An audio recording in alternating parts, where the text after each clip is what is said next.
Ayan, it's me again, Maribeth de Maculangan. Ayan, magluluto nga pala kami ngayon ng ihaw-ihaw.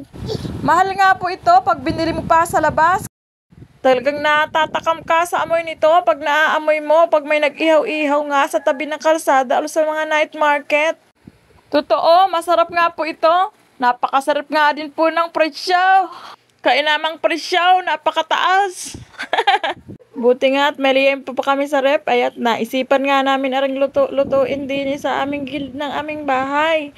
Ito nga to, umpisahan ko na. Ngayon nga pala gagawa ako ng DIY na ihawan. Nahanap ko nga aring planggana dun sa likod ng bahay namin. At ginupit ko lang din aring aming salaan ng buhangin na hindi pa nagagamit. Nakagumupit lang ng kaunti. At yung planggana ay nilagyan ko lang ng lupa at buhangin. At ari namang aming uling ay hiningi ko lang dun sa mga lola. May tira pa kasi doon nung nag-ihaw-ihaw sila nung nakaraan. Mayroon nga para kaming ihawan dati pero hindi ko na alam kung nasaan na.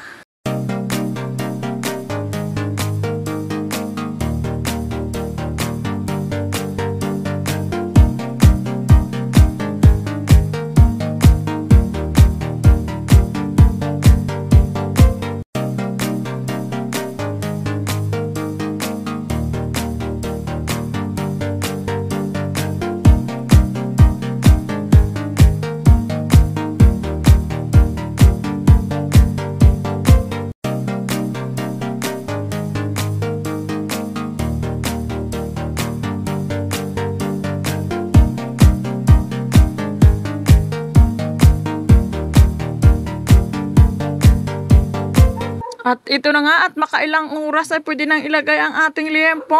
Ayan, nilagay ko na nga at pinapaypay-papayan ko na at sayang naman yung apoy at kaunti lang ang aming uling. Mapapalaban nga tayo dito sa pagbali-baliktad nitong liempo. Ang aking kamay nga po ay ngawit na. Kainamang paypay na are eh. Pero para ako din sa ating liempo dahil napakasarap nga ay for the go. Siya, hayain ang mapagod ka papaypay. Masarap naman ang kalalabasan mamaya.